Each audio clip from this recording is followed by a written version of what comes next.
welcome to the Kimberly Guilfoyle Show, right here on Rumble, where facts come first and where news is done right. And we have an incredible show for you today. One of our favorite guests, Revolver News founder Darren Beattie, is here with more exclusive reporting on the January 6 stories the rest of the media is ignoring. It's groundbreaking, it's explosive, and downright terrifying. Plus, we're now seeing actual signs of some real accountability for Hunter Biden. But what about for the deep state bad actors destroying our government? Which brings us to major new reports from Revolver News, including new details about the twisted behavior of an unindicted, unidentified man known by the moniker the Fence Cutter Bulwark. This shadowy figure was seen methodically cutting down and then rolling up restricted area fencing around the Capitol lawn in the lead up to the January 6th riot. And we're going to explain it all to you and break it down. And that's not all. Look at your screen. Another shady character appearing to wear an earpiece, caught on video, smashing windows, damaging property, but who has never been arrested. While other January 6 prisoners, like Joe Biggs, received a 17-year prison sentence.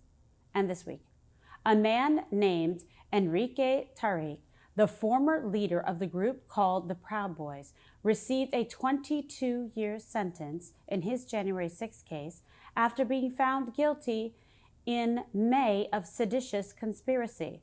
Now, Tarrique wasn't even in Washington on January 6th, but prosecutors say he was the mastermind behind the group's behavior. So, naturally, we have questions. There's all these mysterious characters, like Ray Epps, the fence cutter, whoever planted the pipe bomb, the window breaker, who prosecutors seem, very curiously, not interested in. But why? Others are being sentenced to years, decades, in fact, in jail. Some even for nonviolent activities, while these mysterious and nefarious figures still have not been arrested. We have so much to get into on all of this. We'll also discuss the apparent comeback of COVID hysteria, the warning signs for the economy, the state of the 2024 race, and so much more. So make sure, please, if you hit that like button for us, subscribe, share this episode, because you're not going to hear this major breaking news anywhere else. The mainstream media will not cover it. We will give it all to you.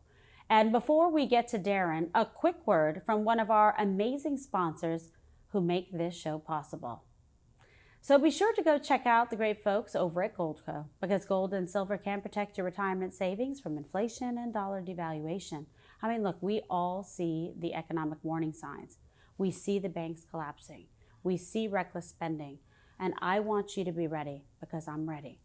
And with Goldco, you can take action to secure and stabilize your portfolio. You can roll over your 401k or your IRA into precious metals and safeguard your savings, and you can do it tax and penalty free. So from precious metals, IRAs, to direct purchases of gold and silver, Goldco has helped thousands of Americans place over $2 billion in gold and silver. And when you open up a qualifying gold IRA today, get up to $10,000 in free silver. That's better than playing the Powerball, okay? So go to kimsmetals.com to learn more. That is kimsmetals.com. And joining me now, Revolver News founder Darren Beattie. So Darren, thank you so much for joining us again on the program. You are beyond a favorite, let me tell you something.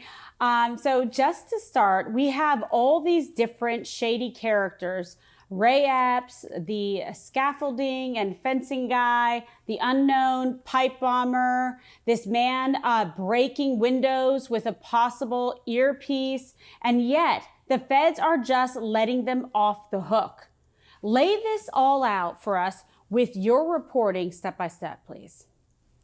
Absolutely. Always great to be here. So thank you. And I think most of the viewers here have probably heard the basics about Ray Epps. And so let's take some time to talk about some other characters who are critical to know about to understand the full scope of what I call the Fedsurrection. You see, the thing with Ray Epps is, as egregious as his behavior was, and how bizarre the fact that he hasn't been charged and he's defended by all of these people is, we know who he is. He's a known quantity. We know his identity. He was, one of the first 20 people that the FBI put on its most wanted list. So at least initially, they exhibited some interest in him. This is not the case for two other individuals that I think are just as important as Ray Epps, maybe not just as, but close. And in the case of Scaffold Commander, just as. One of them is called Fence Cutter Bulwark. Now, as one might imagine, this is not the name that his mother gave him, because he's not identified. This person is not identified. He's called Fence Cutter Bulwark because he was wearing a special type of jacket called a bulwark jacket, and he can be seen on video methodically, coolly, seemingly professionally, cutting down fencing indicating where the restricted area was very, very, very early on, far before the crowd went from where Trump was speaking over to the Capitol. Now, why is that significant? That's significant because the area designated by the restricted zone and these fencing, that area is normally not restricted.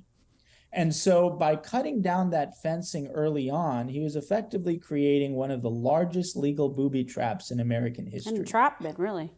Indeed, literally, quite literally so, because the crowd, once Trump's speech was done, they went over to the Capitol. Many of these people were unknowingly trespassing because they didn't see the fencing because it had already been cut down by characters and dismantled. Yeah, indeed. Essentially. So the cutting of fencing was really a critical step in allowing the rally to turn into a riot. And this particular guy, Fence Cutter Bulwark, was one of the key figures, methodically cutting all the fencing very early on. And the other interesting thing about him, this ties into some of the Proud Boys news, is we've seen some pretty draconian sentences as of late for some of the key Proud Boy figures. Fence Cutter Bulwark was pre-positioned at that initial breach site before any of the Proud Boys even got there. And that's important because, in a nutshell, the Revolver thesis as to what happened at that initial breach was that the Proud Boys are effectively the fall guys, in the sense it's true that before the Proud Boys arrived at that location, there were a handful of critical players who were pre-positioned there beforehand, who ended up playing really critical roles in creating the conditions for the rally to turn into the riot, who have not been identified, who have not been charged, and in whom the DOJ has exhibited zero interest. And this is especially interesting because Joe Biggs, one of the Proud Boys who just received a pretty insane sentence, I think 17 years. And the remarkable thing is the DOJ was not satisfied with that. They wanted it to be over 20. They were upset that it was below the guidelines that they were calling for, which gives you a sense of the bloodlust animating these corrupt characters in the DOJ. But one of the issues that, according to the government, justify the terrorism enhancement for Biggs was the fact that he was taking down fencing. Now, he did it much later, and so the effect of taking down fencing was far less impactful, because the significance of the fencing was if it's removed before the crowd gets there, they don't know it's a restricted zone. But they did a terrorism enhancement on that, which makes it all the more bizarre that one of the key fence cutter guy, who was there way before the Proud Boys were there even, he hasn't been identified, and they have zero interest in him. So what does that tell you, though? Do you know what I'm saying? Yeah. We're common sense people. We're smart. We're not stupid. So it's unbelievable to me. And you have Joe Biggs, who, by the way, was pleading with the judge. Am I correct? to be able to take his daughter to school or see her, before he has to go away for all these like 17 years. And the guy that actually methodically, professionally cut open the fence to create the path, to entrap everyone to think so they wouldn't knowingly have the intent to trespass. Where's that guy in jail? Where's that guy's case? Where's his trial? Where's his charges? Right. No, it's very, very curious indeed. And I think the contrast speaks for itself. So we've been talking about fence cutter bulwark, but there is another individual whose behavior, as I mentioned, is just as bad, if not more so, than Ray Epps's. And he's, again, unidentified. And so he's only known by his moniker, Scaffold Commander. And again, he is pre-positioned at that same breach site, again, before the Proud Boys even got there. And in that original and classic Revolver News piece, Meet Ray Epps 2, there's a photo of both in view, fence cutter bulwark and scaffold commander sitting on the same ledge, waiting for things to go down, pre-positioned, waiting to go before the Proud Boys. Yeah. Picture, as we say, is worth 1,000 words. Yeah. Yeah. What are the chances that two individuals who played key roles, both of whom unidentified, both of whom unindicted, both of whom the government has zero interest in, and they're pre-positioned at the same place before the Proud Boys get there? Like, that's pretty amazing. And like fence cutter, the scaffold commander, as he's called, took part in a little bit of fence cutting, but he also immediately rushed in and perched himself atop the scaffold that was erected in anticipation of Joe Biden's inauguration speech. So he's up there on the scaffolding with a bullhorn telling the crowd, who, remember, arrives there and they're trespassing because there's no fencing. Mm-hmm. So you have the crowd there who's technically trespassing, although they don't know it in most cases. And now they're hearing a booming voice from on high, authoritatively proclaiming, "Move forward, move forward. We need your help. We need your help. Move forward." And as a matter of crowd psychology, and get medical assistance. Who knows? Who knows? They just move forward, and when people in front of you move forward, the people behind you move forward, and the crowd moves forward. It's common sense. And he's just getting people to move forward. So that's the other element of the booby trap, getting people as close to the Capitol building as possible. And then, of course, when the windows were broken in and people were going in, the move forward command changed into fill up the Capitol, fill up the Capitol. So he was one of the chief instigators there. Not only was he a chief instigator, telling people to move forward, telling people to go into the Capitol, he also was cutting fencing, and he also, like fence cutter bulwark, just happened to be pre-positioned at that initial breach point before the Proud Boys even got there. So these two guys, unlike Ray Epps, they haven't been identified, and I'm firmly convinced that if either is identified, it will be the biggest scandal in the country, and it will definitively... How do we do it? How do you do it? Because Revolver News can do it. How do you get that information to identify these people? Hasn't anyone recognized them from the photographs and showing them that they're like essentially, complicit together, co-conspirators? Remarkably not. And I've expended considerable resources because I understand that these are very high leverage plays, in any endeavor in life, you want to, spend your resources and time doing something that has a tremendous amount of upside. And as far as the Fedsurrection issue goes, generally, I don't think there's anything, maybe there's some things related to the pipe bomb, but there are few things higher leverage than identifying the fence cutter or identifying the scaffold commander.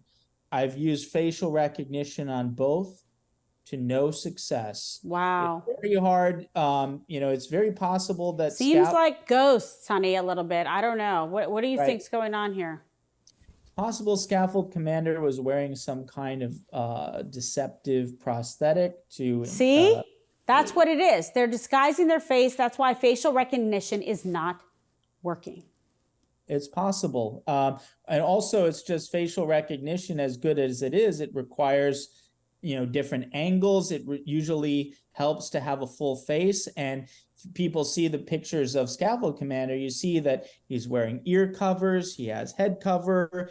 You don't see the whole face. And that's the case as well with fence cutter bulwarks. So I would imagine the government has more sophisticated tools. I would imagine if the government wanted to know, they would know who these people are, and they probably do. And there's a I reason imagine they haven't that the pursued them. government put them in and they're concealing their identity and using countermeasures like the, headpieces, earpieces, everything like that to disguise, who they are, obstruct it so that you can't actually use these facial recognition techniques for the 3D angle because they have it compromised.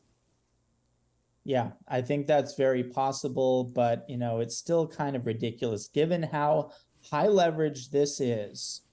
And given that we're in an age of ubiquitous mass surveillance, that somebody somewhere hasn't been able to identify these people. It's simply, I don't believe in the coincidence, Darren. It's hard to accept any innocent explanation for the case of these two individuals, or for that matter, the whole issue with Ray Epps. Yeah, that's the problem. And what have we heard now about Ray Epps and what's going on? Because, this to me is baffling. How is this guy just running around, I don't know, suing people who talk about him, whatever, but it's so obvious. No one has a good or decent explanation to say, oh, okay, we're checking him out, or we're doing this, or we're doing that. How is it if you're hell bent on holding people accountable and throwing all these people in jail for multiple decades, how is it you're not looking at this guy? How? Well, that's another great question. And again, people know the story. I think people mostly know the story about Epps. The video is there. It kind of speaks for itself. He's documented as having texted his nephew saying, I orchestrated it. The totality of evidence does not lend itself to an innocent explanation as to his participation January 6th. It doesn't seem like he could have been an authentic actor on that day, and that he was directly or indirectly acting on behalf of some other entity or organization. Very interesting. So, we see it and I'll touch back on this, some of these egregious, sentences, like Joe Biggs, sentenced 17 years in prison. And even the judge in Donald Trump's DC case essentially said BLM riots are okay, but January 6 rioters deserve harsh punishments. Put all of this into a larger context as to where we are right now as a country. Well, it's a great question. And, the entire system is operationalized now to suppress and silence and really crush the energies associated with Donald Trump's victory in 2016. They want to put that back in the bag, and they'll go to any length necessary in order to do that, including this last and most disturbing phase of their assault on the American people and the American way of life, which is the weaponization of the legal departments, of the Justice Department, of the legal system. And that's what you see, I think, in its most egregious form in these cases against the Proud Boys, because it's pretty clear they, in particular, wanted to make an example of the Proud Boys because they've been characterized as this paramilitary wing of Trumpism, which is ridiculous, but that's how they're presented.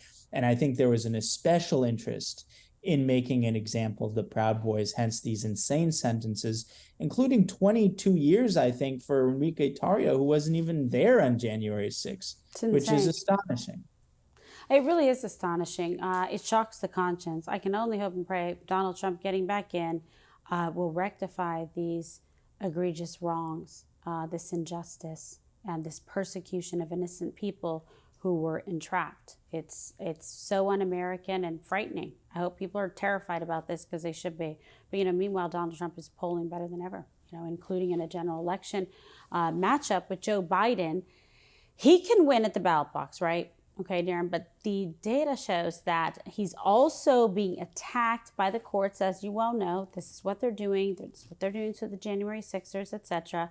So if you were going to give the Trump 2024 campaign messaging advice, like on a slogan, on anything about how they should run things, what would it be, given what's going on in the climate right now of lawfare and persecution, injustice, all of the above, to sort of take the message home to the American people?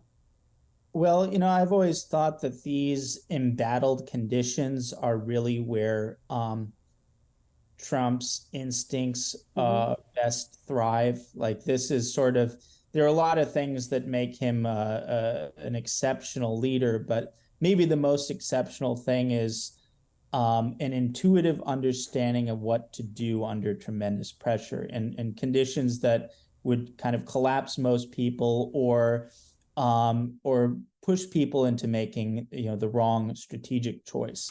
For instance, you can even in seemingly small examples, which don't seem so small now, in the mugshot itself, they put him in a position where he needs to have a mugshot. Right.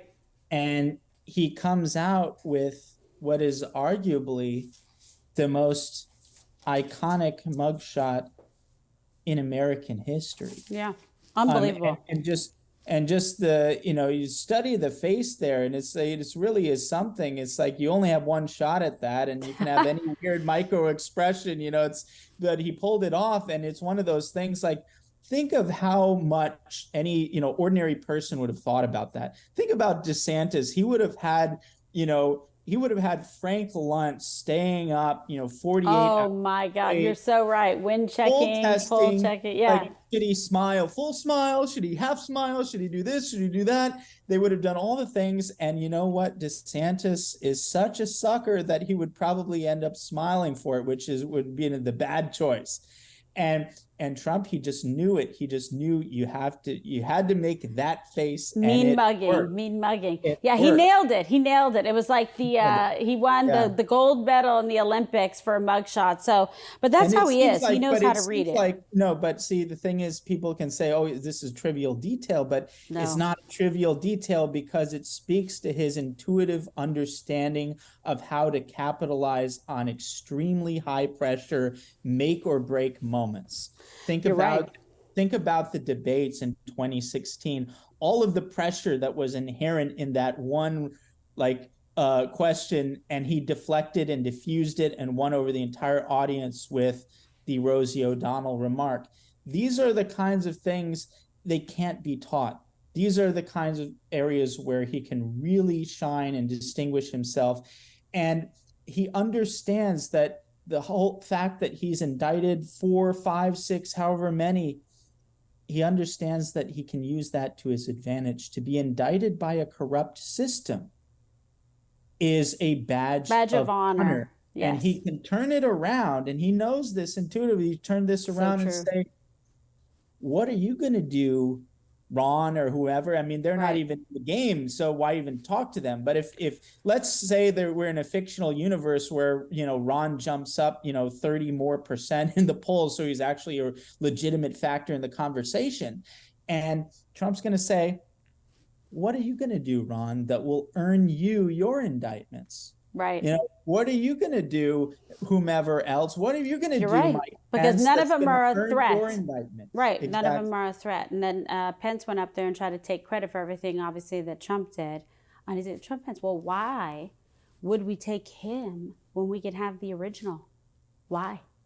Right. Like, take the master chef, no offense, but not the sous chef. Like, what the hell? So how about this now? So another big story, and I wanted to talk to you about this, that I think in a way, relates to all of this, is Elon Musk threatening to sue the Anti-Defamation League for accusing him of anti-Semitism and fueling an advertiser exodus. This is a whole big story.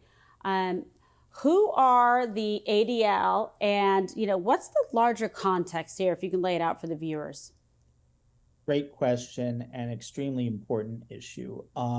we talk about January 6th all the time, but Revolver, I'm proud to say, was really at the forefront of a lot of major developments in our politics, including the Elon acquisition of Twitter, which we called very early on and analyzed from the very beginning for the strategic problems that he could anticipate, fully understanding the architecture of censorship. And now, whether he did originally or not, Elon is coming face to face with some critical components of that architecture of censorship.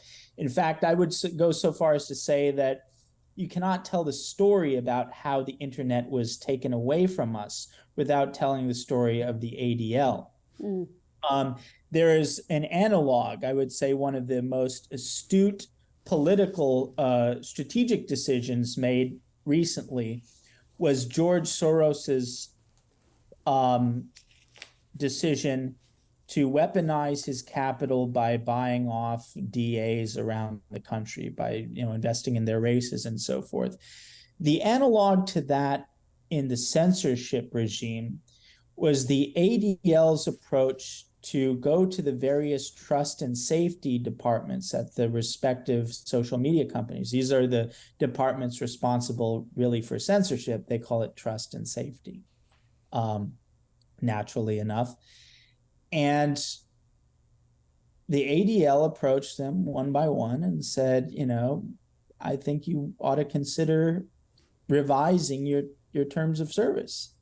And they have various leverage points and means to do that. And they got them all to change their terms of service to better accommodate the ADL's conception of what speech should be allowed and what speech shouldn't. So this happened, very early on, way before Elon. This began even before Trump, really, but really accelerated after Trump. And one of the tactics that they can use, and this speaks to sort of a tension between the business model that Elon is considering, his proposed objective to enhance free speech, because he's big on this advertising thing. He's really celebrating the fact that quote unquote creators can now get paid for tweeting and so forth. And that's great. But the more dependent the platform is on ads, the more they create ad space as a vector of attack that organizations like the ADL can use. It's just like we have this term that we've all heard, a scam term, a pretext for censorship, disinformation. There's a more specialized and equally ridiculous term that's a pretext for censorship in a more specified way, and that's brand safety. Yep. Okay. You get a mafia tactic where organizations like the ADL, when people advertise with those they don't like, they go to the companies and they say, you know what? Advertising at this place, it has a lot of hate speech. That's going to be really bad for your brand. I mean, you might want to reconsider. But when they say that's going to be really bad for their brand, what it means is they're going to mobilize a whole bunch of people to write hit pieces on them for advertising there. It's the standard classic mafia shakedown technique of, it would be a shame if your restaurant burned down, effectively. But in this case, the restaurant burning down is you have 100 hit pieces written about you that you're aligned with, racism or whatever, anti-Semitism. And so this is what the ADL has been trying to do. This is how they threaten. They absolutely need control, and Elon has undermined their control of Twitter. And it looks like we're shaping up for a real battle between Elon and the ADL. I think the ADL is weakened. There's a trending tag on Twitter that says ban the ADL. Previously, this would have been inconceivable. Nobody would really publicly challenge the ADL in the way they're doing now. Yeah. So I think they're much weaker, and I hope that Elon takes them on with all the resources that he has, but at least shows enough backbone to get them to back off in their latest assault against his company. It's really true. It's going to be a pivotal battle, and I really do hope that he puts his muscle and his money behind it, because I think it's a defining moment, and it's going to tell us a lot about who he is and what he prioritizes, depending on what he decides to fund and pursue, and how willing he is to take it all the way. Indeed. No, I totally agree. And as for the ADL, it's like, it's an amazing organization. You have to look into their history. I mean, it's amazing that they're able to exist and thrive to a certain extent. It's a very dirty history. There was a situation in the 90s where they had a spy ring that was, spy on journalists, and they were connected with police departments, and they have a lot of leverage over police departments, over law enforcement, over a lot of government institutions, or at least they had historically. And I think the only silver lining here is that the current leadership of the ADL, specifically an individual called Jonathan Greenblatt, who is an ineffective operative in the sense that he's made the ADL partisan, and therefore he's made it such that it's acceptable to criticize the ADL in partisan terms. His history is that he was an Obama White House guy. Mm-hmm. He was a merchant of water bottles. He sold water bottles. So he had the kind of scam going on where he would sell you an overpriced water bottle and then say, "Oh, I'm going to donate some of this to Africa." but he ended up actually exacerbating the California drought because he was taking water from California and shipping it elsewhere. So he was an ineffective water bottle salesman, and he really takes the water bottle mindset to his leadership of the ADL. And I think, the people, in theory, their mission is good. You want to combat genuine anti-Semitism, but they need somebody who's more effective, more legitimate, more respected than a glorified Obama hack water bottle salesman who is really making a disgrace of his organization, of its professed mission, and also of the liberties which the American people cherish, among them free speech and free exercise. Speaking of free speech, free exercise, and not complying, meanwhile, we're seeing signs, and this is very disturbing to me because, of course, just in time, right? No coincidence. Seeing signs of the COVID policy, the hysteria, reemerging inside the Biden White House. And Biden was recently seen back with the mask. And then, of course, his wife got the COVID again, even though she's like 17x, like triple boosted, whatever. So it's ridiculous.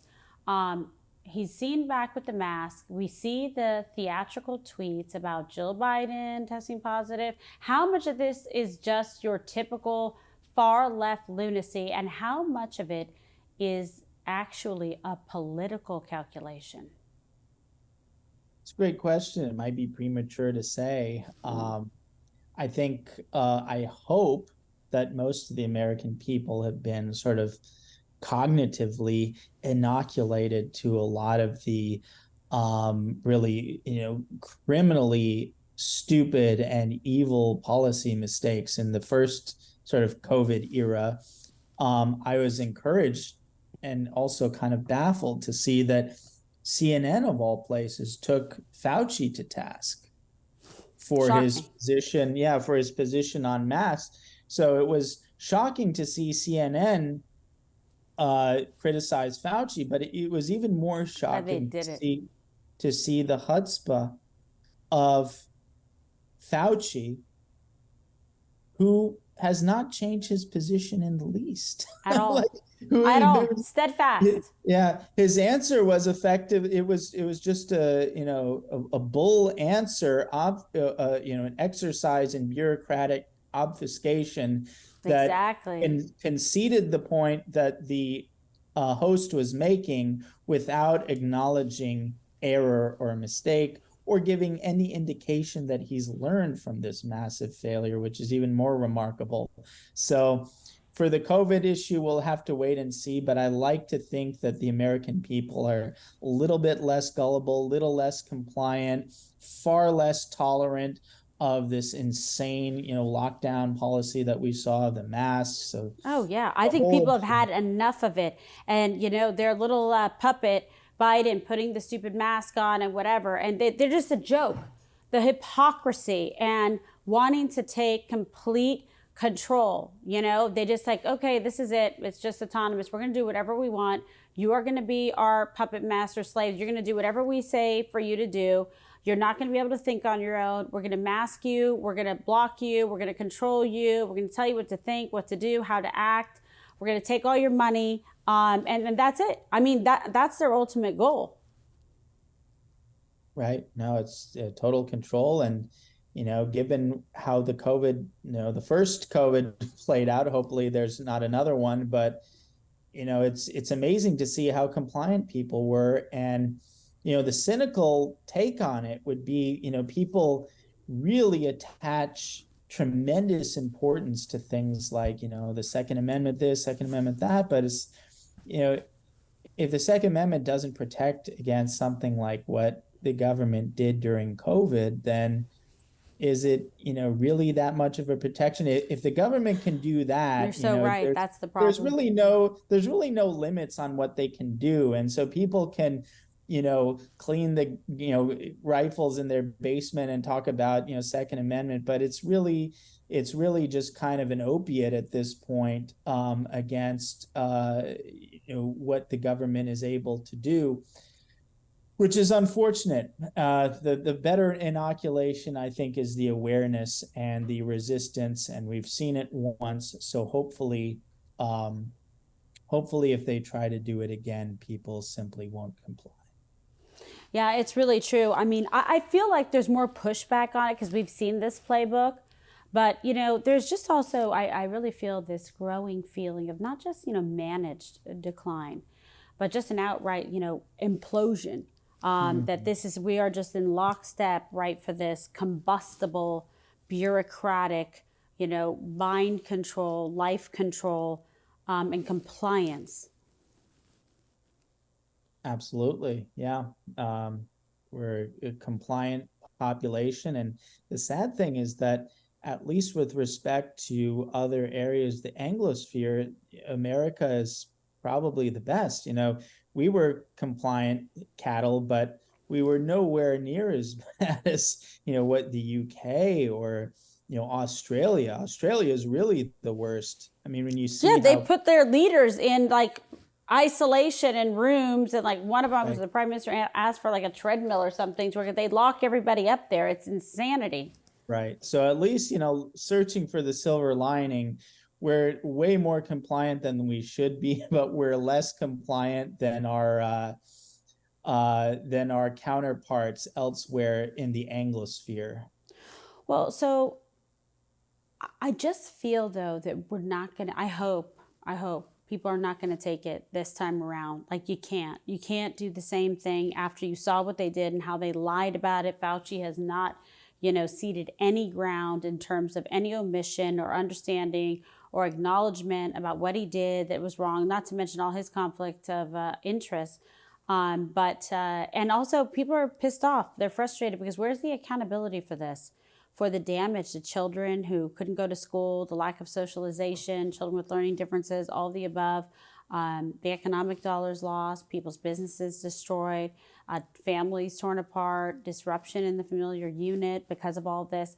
It's just like, okay, we just keep going forward, and then they're trying to do it again. And really the symbol of that is Joe Biden with the mask on again. I mean, it's just ridiculous. He hid in his basement last time. He doesn't want to campaign.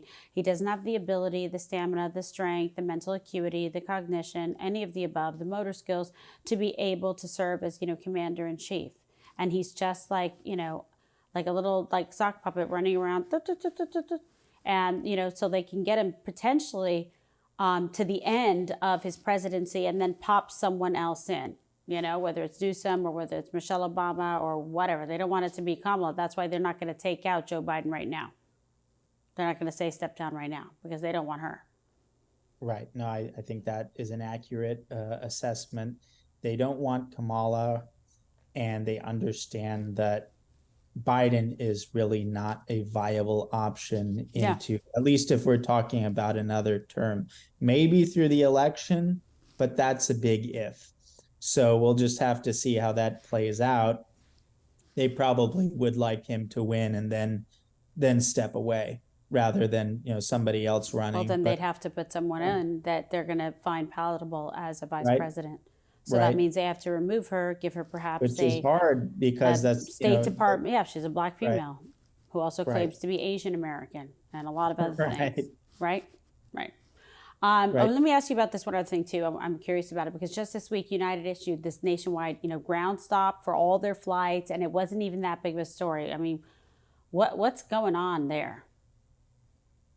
Well, it seems like the whole airline industry is going to hell, and we've known for a long time that the airport experience is absolutely atrocious. I think Horrific. arguably nothing better recapitulates what a shithole America has become better than being in an airport and having to fly from one place to another domestically. It is inexcusably bad. Terrible. It's horrible. Everything from the smell to the people to the fast food. In fact, one of the most popular pieces, one of the most popular pieces we had at Revolver News was addressing this very issue of how horrible the airports are and how all of the annoying and really intolerable aspects of the airport sort of recapitulate the broader issues and problems in the country. Mm-hmm.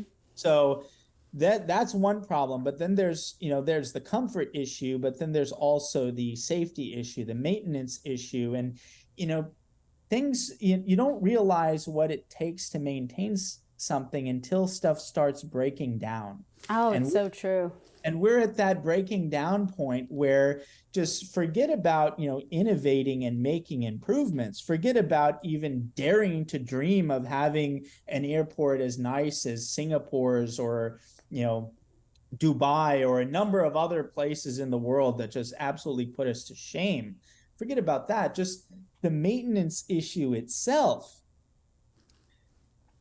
is something, and it's not just in the airports. We're going to start to have more and more conversations and a more I think attentive consciousness to the preconditions of maintaining complex systems like infrastructure and other things, because these things don't necessarily require the highest IQs. You don't need rocket scientists, but you need a lot of people who meet a basic threshold of intelligence And core competency. Yeah. and core competence and work ethic, and you need them to be consistent. God, where And are all those people, please? exactly.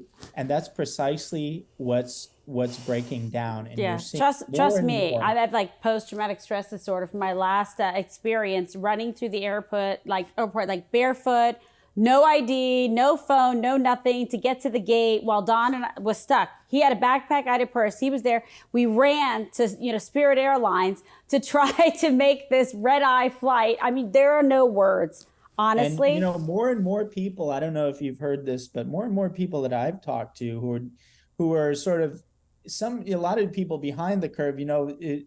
I've been sort of on this idea that America is lagging behind for a long time with respect to standard of living and other things. Southeast Asia, areas of the Middle East are really surpassing us in an embarrassing fashion in terms of infrastructure and so forth. But even now, people who are my parents' friends and people who are, baby boomers and stuff, they're even saying they'll go on a trip to somewhere, maybe not even Dubai, maybe they'll go to Portugal. Maybe they'll go to some place that isn't even like ultra cutting edge, and they'll see what things are like, and they say, "Wow, things actually work better here, and we're not worried Everybody's about telling me time that. all the time. We can walk around safely. And how clean the streets The are, and that it's safe and it's is a lot nice. better. The food is a lot better and fresher and cheaper. And there's this sense that, which is incredible for people who've, lived in America, love American patriots, but you fly back into America and you're back at, I mean, honestly, it's why I don't even want to like fly. I'm about like straight up to become like agoraphobic. I don't want to even get out of here because I don't want to go. It's such a mess. And the new standards they have at TSA where the little bucket, boxes, and you're sitting there forever. TSA went home at 7, Clear went home at 7. You're standing there. You're like, what is going on? You're waiting and waiting for these little boom, boom, boom bucket boxes to go through. And it was just like, wow, we have gone from bad to worse in like short order. But anyway, don't even get me started. We'll have to have you back for a whole show on that. Just to add, as long as we're in a little venting session here, I will say that the TSA is one thing to be extremely incompetent and stupid, but when you combine that with this bitter attitude, this horrible attitude, it really makes for the Terrible. worst elective experience you can imagine. And it just encompasses everything from, again, it's all packed in. Everything we see in the country more broadly is packed into the airport experience, to the inconveniences of living in the surveillance police state with none of the advantages. That's really where we are in America. It's the worst of both worlds. If you're going to live in a police state, at least have it be clean, at least have it be functional, at least have it be safe. But we're in the police state and things are dirty. Things are not functional and things are not safe. And things The don't worst taste of good both either. worlds. Okay. Exactly. They Exactly. don't. That's the thing. All right. So you're a political theorist. I like saying that because it fits you very well. Can you provide some context to this rise of the so-called managerial class and what some call a fake economy? Because there seems to be stark cultural shifts in the way many Americans view work, and it comes at the expense of the ability to even maintain some kind of like positive and cohesive infrastructure.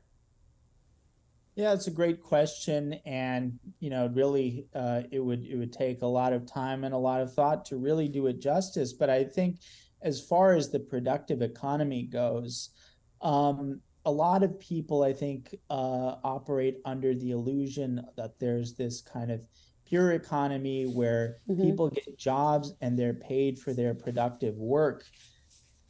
I don't think that might be an ideal. There's some places are closer to that than others, but that has never been fully the reality. And especially now where we live in this system that is not a free economy, it's more of this merger between the legal apparatus and all of the kind of civil rights laws they have, and how those laws are integrated into how the commercial economy works in the United States. And there's a whole ecosystem that developed out of businesses needing to comply with the various civil rights laws, but ultimately that emerged into this symbiotic thing where they're merged together now, and the incentives are both perverse and aligned.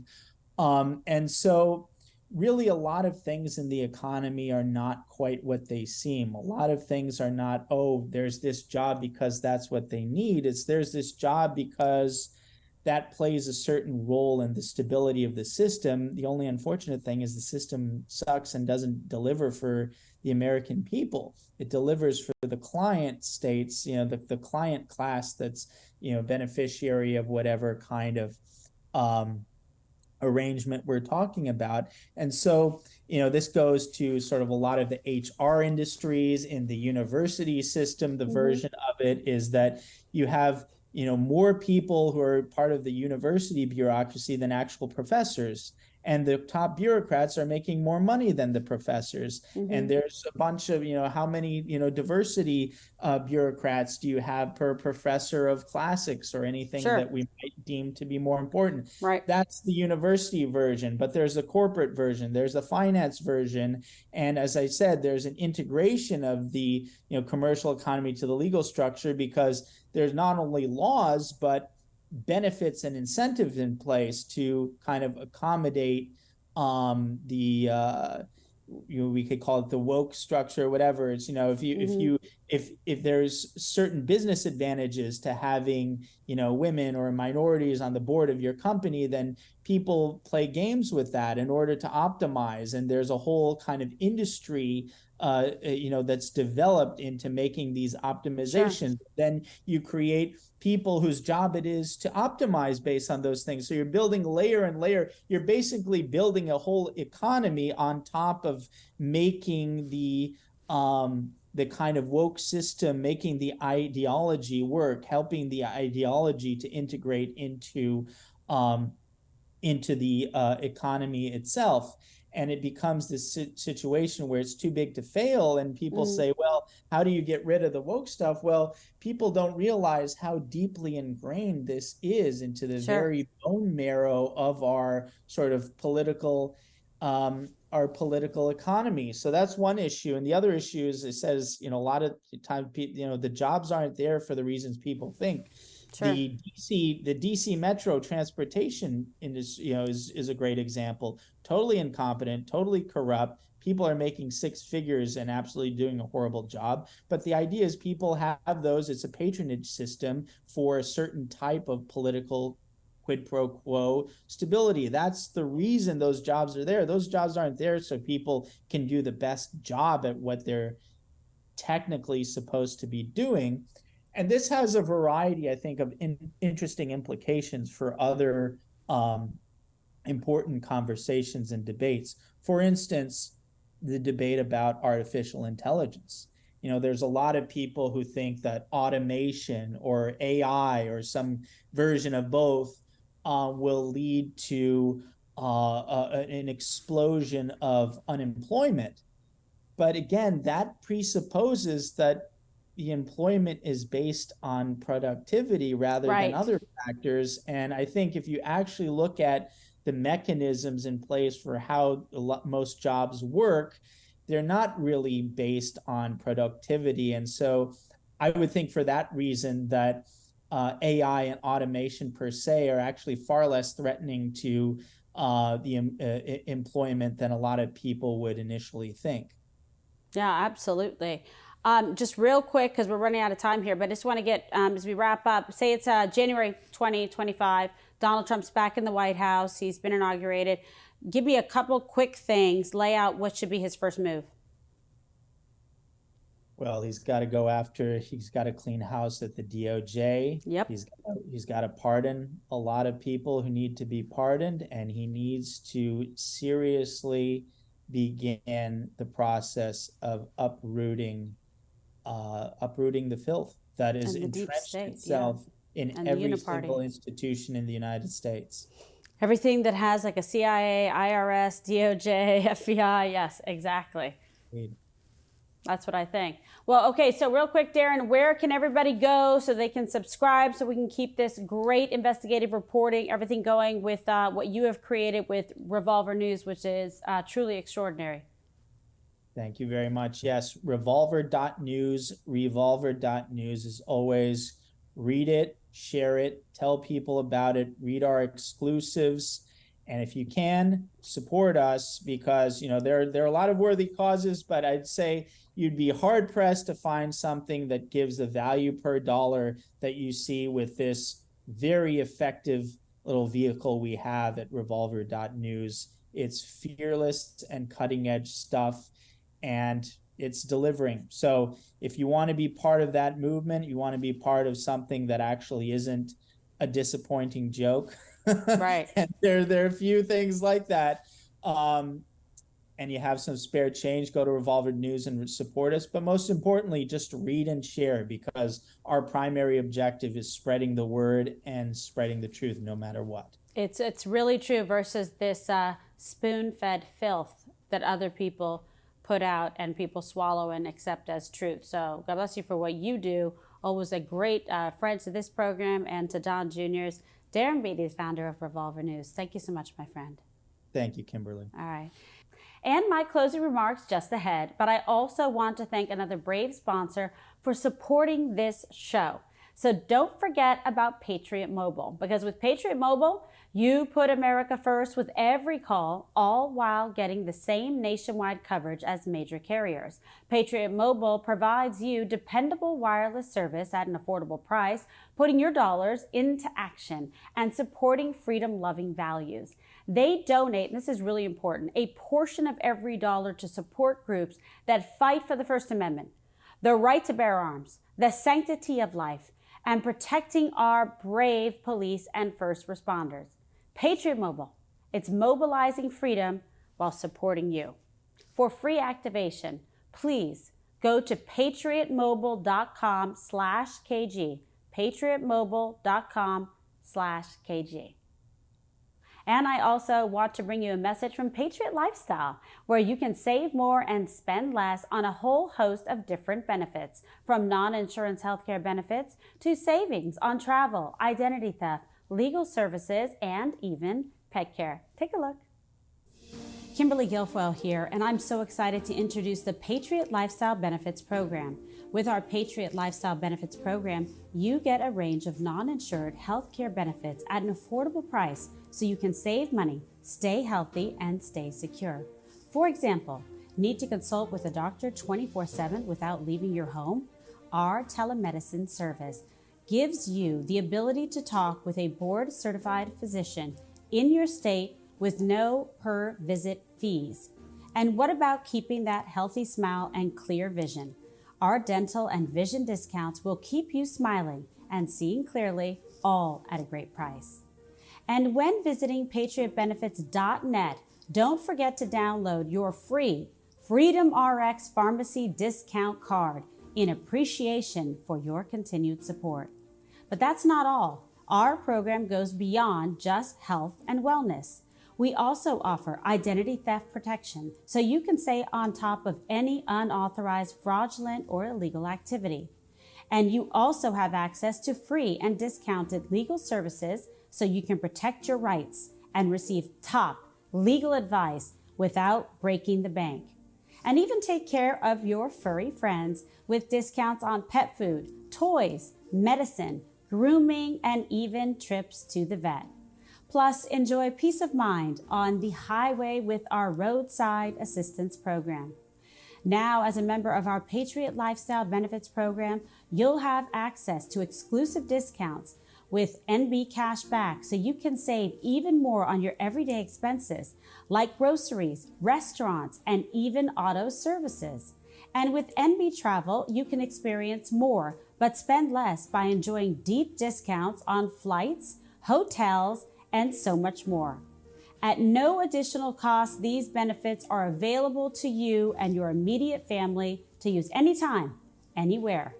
Our program is designed specifically for America First patriots like you who understand the importance of not just a great dollar value, but the need to let your dollars reflect your values and supporting companies who support you. And the best part of all of this, our benefits are at below market prices, so you can enjoy them while living the Patriot lifestyle to the fullest. So don't miss out. Visit our website at patriotbenefits.net. That's patriotbenefits.net.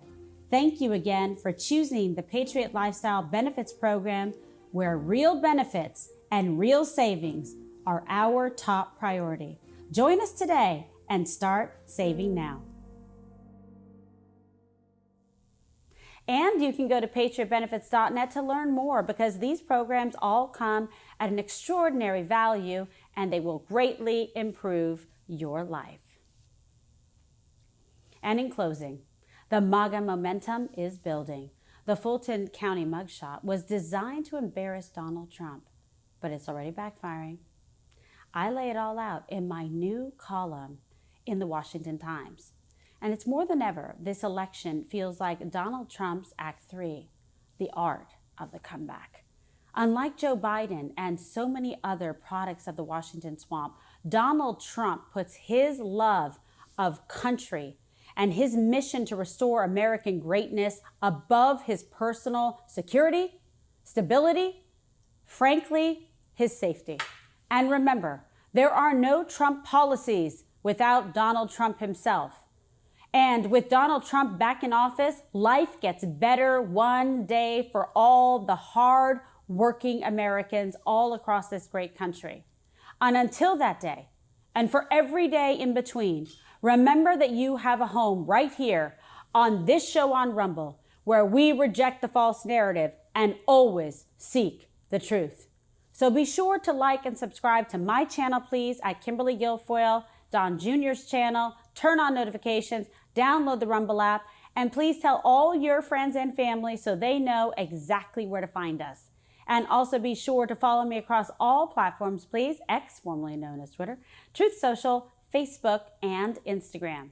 And please don't miss Don Jr.'s big show at 6 p.m. He's fired up and will be talking to you and taking all your questions live.